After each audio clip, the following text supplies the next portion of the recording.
Welcome back to the fourth episode in my little mini menopause series here on YouTube. And so many of the comments and the questions that I get asked time and time again have to do with sleep.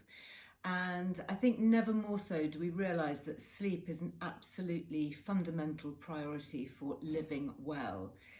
There's just so much to say about sleep, isn't there? I've recorded whole podcasts on it, but we know that it has a really important effect on our immune system, on stress levels, on mental health and well-being, let alone just giving us the physical energy and the chance to replenish and refresh. So one of the big downsides of lowered levels of estrogen is sleep disruptance. And for me, that was actually the symptom that sent me running to the GP. You may have heard me say this before, but I've never had a hot flush in my life. And I just didn't realise that my lack of sleep and my waking up at 4 o'clock in the morning for no apparent reason was actually caused by the lowering estrogen levels in my whole body, but in my brain particularly. So when I was writing my book, The Good Menopause Guide, those of you who've got it will see there's a whole section on sleep disturbances and how and why they happen, and really just how the fluctuating hormones, the estrogen, the progesterone, disrupts those really important waves that we get when we sleep. We don't just go to sleep and it's just flat. We go in and out and we have rapid eye movement and we have deep sleep and lighter sleep.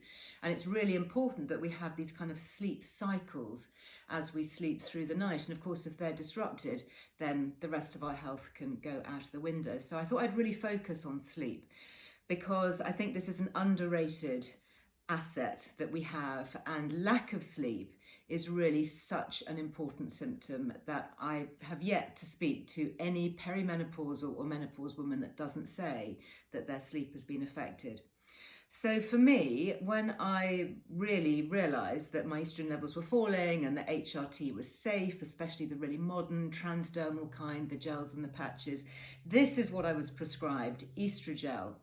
And it's a body identical gel. I talked about this in my episode before about how it's derived from wild yams, it's plant-based, it's exactly the same molecularly as the estrogen that my body was producing in vast quantities when I was younger, but now no longer produces enough of to get me a good night's sleep and of course to combat so many of the other symptoms. I mean, how long have you got? We just know that they go on and on, don't they? But let's focus on sleep for now. So I was prescribed this, and I was prescribed it originally at a dose of 2 pumps of the gel to be had morning or night. Well, a couple of things with that. For me, because my number one symptom was sleep, it's much better for me to have my full dose in the evening. So I use my full pumps at night. I don't use it morning and night, I just use it at night. And that really helps ensure that I get a good night's sleep right the way through the night. So if that's your main symptom, then that was recommended to me by a doctor. It's not my medical advice, I'm just passing on my own experience here. That's been really helpful for me. If you are somebody who is using a replacement estrogen more for mood, anxiety, mood swings, so you need to keep that kind of even balance during the day, then yeah, you may well be better off using it morning and evening because then it keeps your levels a little bit more constant. I've done really good podcasts with this, specifically with Dr. Rebecca Lewis and Dr. Louise Newson, talking about the time of day that you should take your estrogen. So certainly for me, sleep, I take it at night.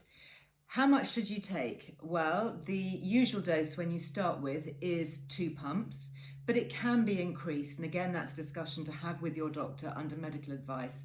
I now use 5 to 6 pumps every night. I need that much to get a good night's sleep. If I try and cheat by thinking, oh, I wonder if I can get away with having a little bit less, inevitably I wake up at 4:30, 5 o'clock thinking, why am I awake? Oh yeah, that's right, because I only use 4 pumps of my gel. And again, I've podcasted with various doctors about this, talking about the safety of topping up replacement estrogen. You tend to know when you've reached your limit because you might get sore breasts. So that can be a side effect that you're having too much. So that's something to watch out for. And as we've said before, HRT isn't one size fits all. You very often have to vary the type and the dose. It can be trial and error. And I may be scaling mine back in the future, who knows? But for now, I need that extra amount to get me through the night. And for me, it was instant. The very first time I was prescribed it, I rubbed it on, a little bit, in fear and trepidation, what's going to happen with this extraordinary thing that I've just been given. And I slept right the way through the night for the first time in years. And that is the same experience that I hear time and time again. Thank you for all of those who've been leaving comments, both here in the comment section on YouTube and of course on my Instagram, LizEarleMe. A lot of you are following there and commenting also. It's really extraordinary how it is completely transformational. And the reason that it works so fast is that hormones, they don't bioaccumulate in the body. We're not going to store them up. So it's a bit like the contraceptive pill, yeah? If you forget to take a pill, guess what? You can get pregnant. Just one day of forgetting to take it because it comes out of your system. And the same is true with HRT, with hormones. The day you stop taking them, they're gone. They're not in your system anymore. So that's why you can expect to see a difference from the very first day that you start taking them. Obviously, other symptoms like bone density and to a certain extent cognitive function, that can take longer to fill up those estrogen receptors in the brains and the bones. But sleep does seem to improve straight away. So I'd love to hear your comments. Do let me know how you get on. Just two more quick things actually before I go, talking about the gel specifically. Some women say to me, well, if you're using 5 or 6 pumps, where on earth are you putting it? Because it says in the instructions, use on the upper arm. Well, to be honest, I use mine on my hips and thighs. It's a much bigger surface area.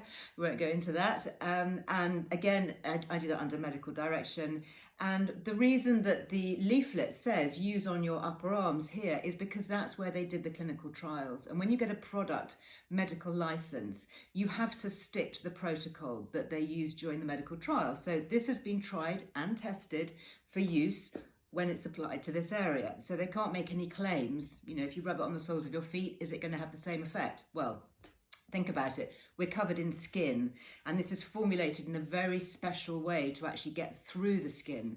So whether you apply it here or here or here or here, it's going to get through.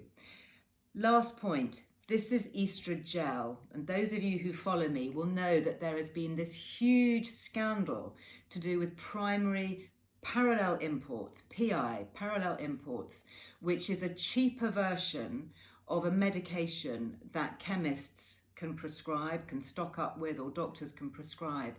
And sometimes the Estrogel is not actually Estrogel, it's something called Estrodose.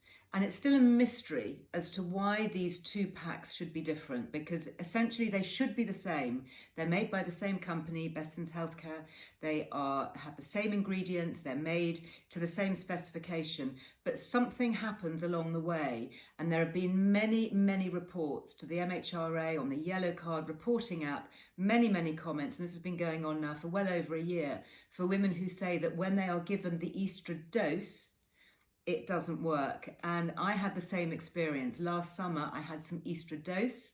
My sleep was disrupted. I thought, well, hey, it's lockdown. There's a lot of stress going on.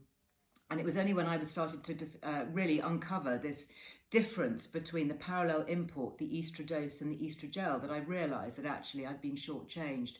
So my advice is double check that you've got Estrogel. There's a whole article on Earle Wellbeing about it. There's also medical information on menopausedoctor.co.uk, which you can print out and take to a pharmacist if they think that you're making this up. And unfortunately, you do have to be a little bit of a detective, because in some cases, the pumps actually get over-labeled. So this is what you need to do. If you've got Estrogel, you literally need to peel away the sticker.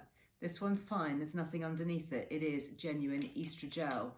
But for many, they peel away that label and it says underneath it Estrodose, even if it's come in an Estrogel box. Yeah.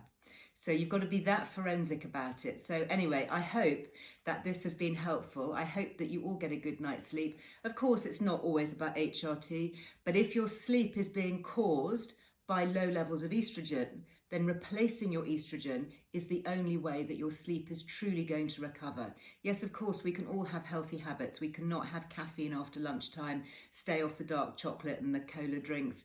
We can sleep with the window open to get a bit of ventilation. We can make sure that we take magnesium in the evening because that can help. We can have herbal teas. We can have magnesium soap baths. We can put lavender oil on our pillows. We can sleep with earplugs and eye shades and all of those things. Yes, of course we can. And of course, those are all very helpful as well. But ultimately, for me, sharing my own journey with you, it was replacing the estrogen that gave me my first good night's sleep in years. I hope this has been helpful, and I look forward to joining you next time.